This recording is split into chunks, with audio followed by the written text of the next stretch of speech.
Ignition sequence start. 6, 5, 4, 3, 2, 1, 0. Liftoff. We have a liftoff.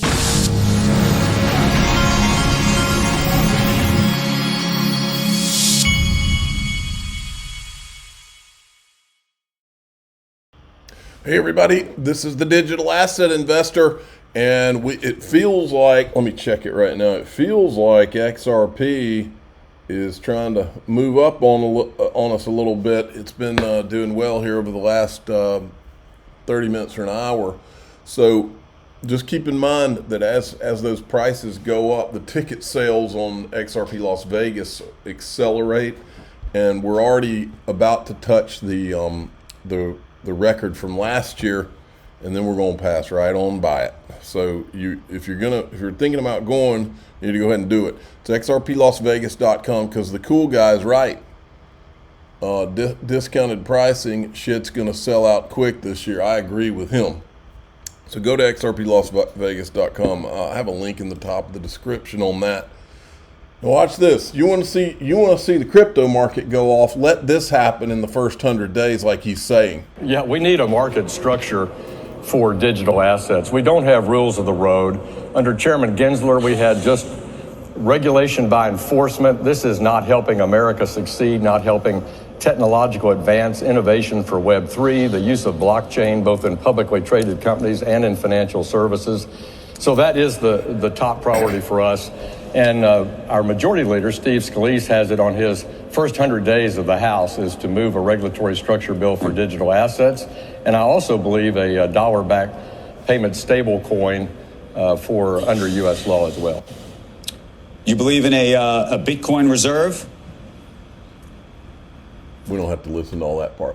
All right, combine that legislation, which they're going to make happen in the first 100 days, with this. These are pre-IPO stock guys. Listen to this. And it could bode poorly for him to stay. They're talking about post-election, the IPO market, what it should look like. Independent completely, right?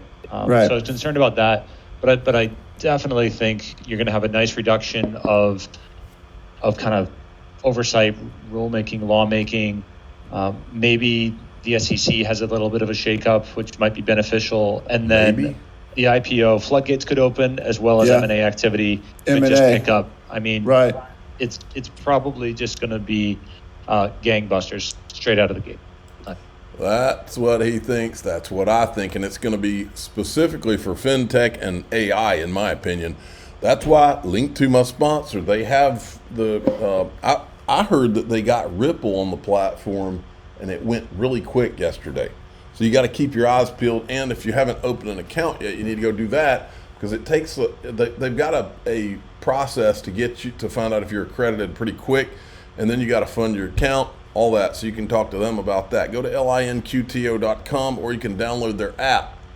Okay, the market has been pretty flat the last 48 hours, but XRP did a little bump earlier. It was sitting around 235, 236, and then it bumped on up to about 244-ish maybe, I think. And see, now it's kind of pulling back a little bit, but it had gotten up. It was sitting up here at 245 for a decent amount of time. Crypto Bitlord thinks we're going for XRP liftoff stage 1 parabolic pump, and I hope he's right. And a lot of these things have happened over the weekend, folks. Now, I wanted to bring something to your attention. James Rule's usually all over this kind of stuff. He's old school. But he's talking about scams that are going around, and he's right. This is the key, folks. Don't click on any links from anybody that you don't know. I mean, I'm even careful about clicking on links from people I do know. Don't click on any links. This is how they get you. This is how they steal your crypto. It's clicking on a link. This is how they take over all your accounts.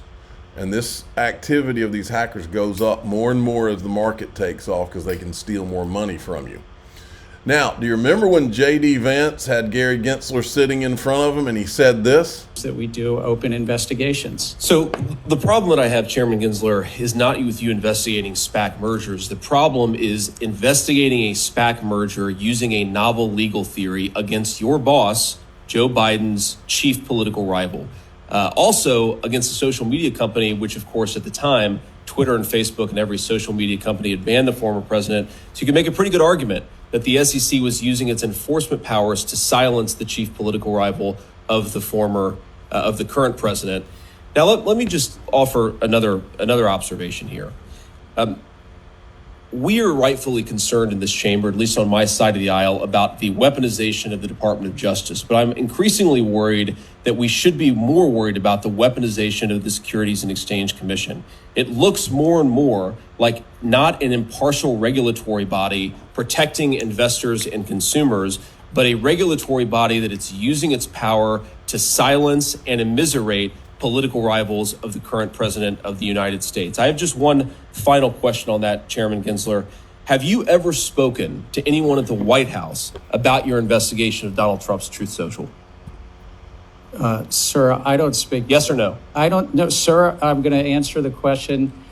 I don't speak to the White House about anything in our enforcement group or our investigations. So I'm mindful of, thank you for the answer. I'm mindful of the time here. So let me just offer one final observation. I have little hope that I could persuade you that hiring committed partisans and using the regulatory powers of the SEC in a way that looks, and I think is, politically partisan is a true threat to American democracy. But maybe I can appeal to your sense of self-interest. If you guys use the SEC in such a politically motivated way, eventually you're going to be out of power. And I have to say, Chairman Gensler, turnabout is fair play. Now keep in mind, Gary Gensler, there's only one thing that would produce the kind of arrogance that Gary Gensler has and has had, and that is someone who has felt like they were protected somehow their entire career.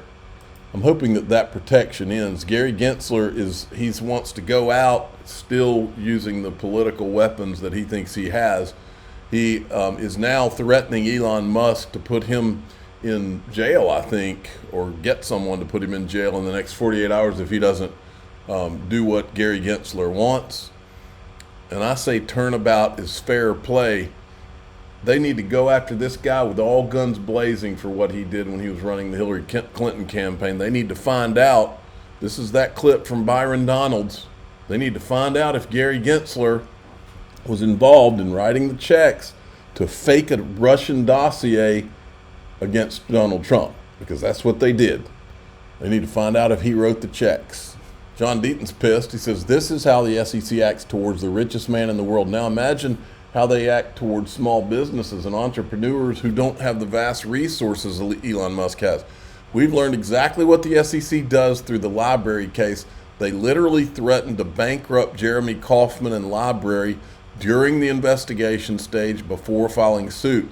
Ripple and Brad Garlinghouse spent over $150 million defending a non-fraud failure to register case. Most companies don't have $5 to $10 million to fight back. Even $5 to $10 million, let alone $150 million. Dragon Chain is another example of abuse of the SEC. It's disgusting, and I sincerely hope Paul Atkins cleans house when he gets there. And here is Mark Cuban saying that Gary Gensler literally cost Kamala Harris the election. Another loser move for Gary Gensler. Another area was crypto. I mean, I was very clear early on that there was data from Pew Research that said, at least 40% of young men were into crypto. And the way I explained it to them wasn't a big picture crypto thing at all. I was like, look, for a 21-year-old kid, particularly men these days, they're not like we were when we were growing up, where it was a rite of passage to open up a bank account or to get a savings account. Now they download Robinhood or Coinbase or some app, and they live in an app economy. And if you downloaded Robinhood or Coinbase, you're buying crypto over stocks. And you're buying crypto not just because you want to see it go up, but because it makes you part of a community. Dogecoin is a meme stock, and everybody talks about it, Bitcoin, whatever it may be. And so if these young men have their entire net worth tied up in crypto, and you've got a SEC head, Gary Gensler, doing everything possible to reduce the value of their net worth, and everything they read in those apps about, what's happening to the price of their crypto is, driven and talked about relating to Gary Gensler, they're not going to vote for you. And I said it to Gary Gensler directly. I said it to Kamala. I said it to her team. that Gary Gensler could cost her the election. And there's an argument to be made when you look at the numbers. You know, a whole lot of young men voted against Kamala Harris, and I think crypto had a lot to do with it. You're damn right it did. Now check this out. Remember how Empower had that lawsuit against against the SEC, and they were demanding the release of the Hinman IG report. Well, the director of the FBI just resigned, and then he resigns one day after the IG report, the internal report showed that they were spying on Kash Patel and the January 6th stuff and all that. That was he resigned. I'll bet you money that Gary's going to do the same thing. I'll bet dimes and donuts Gary Gensler uses the FBI director's playbook, and the Hinman IG report comes out just as yet another coward government thug resigns. And then finally this. Remember how they're trying to shove Caroline Crenshaw through? She was one of Gary Gensler's toadies at the SEC. She's even worse than he is. Listen to this. Come back to you, Commissioner Crenshaw. You dissented from the SEC's approval of Grayscale's spot Bitcoin ETF application, despite the fact that a federal court had struck down the SEC's prior disapproval. Do you continue to disagree with the SEC's approval of Bitcoin ETFs? Senator, to approve an ETP, you have to make a public interest finding on each individual one. So to the degree that the commission votes, and we have only voted on that one, Senator, and to make that public interest finding, you look at the facts in front of you. And given the significant fraud in the underlying spot markets globally, given the opacity. Well, the court looked at the facts and they struck it down. I've just been deeply disturbed by the posture that the commission and specifically yourself have taken with hostility toward the crypto industry. This is a critical industry in terms of innovation and technology in our country, and I hate to see it being pushed up. Remember, the same SEC was working. They were having meetings with FTX. She's talking about how she couldn't approve it because of fraud. They were having planning sessions with FTX. Come on. They could give a rip about fraud as long as it's fraud they control. And then I had to point this out. Sorry, Laura Shin. But Laura Shin did a whole video on how Solana beat out Ethereum to nab new crypto developers in 2024. I said it beat out Ethereum. It beat Ethereum out because we uncovered ETHgate, which Laura Shin did not cover one time, and the VC pump gang was forced to pivot. I mean, that's the deal, folks. That's the reason they pivoted to Solana. And they pivoted to Solana because all their friends were wrapped up in FTX, and they needed to pump that thing to make those FTX creditors whole. The Anthony Scaramucci's of the world. It's all the same gang, folks. Okay, in DAIXRP.com, I'm going to point out some developments on two of the digital assets that besides XRP, that I currently hold. And I'm going to show you something that just happened with two of them, or something that's going to happen with one and what just happened with one, and to explain part of the reason that I'm there. Okay. I'm the digital asset investor. I'm not an investment advisor. This is for entertainment purposes only. Please subscribe, hit the like button, tell your friends and family that away we go.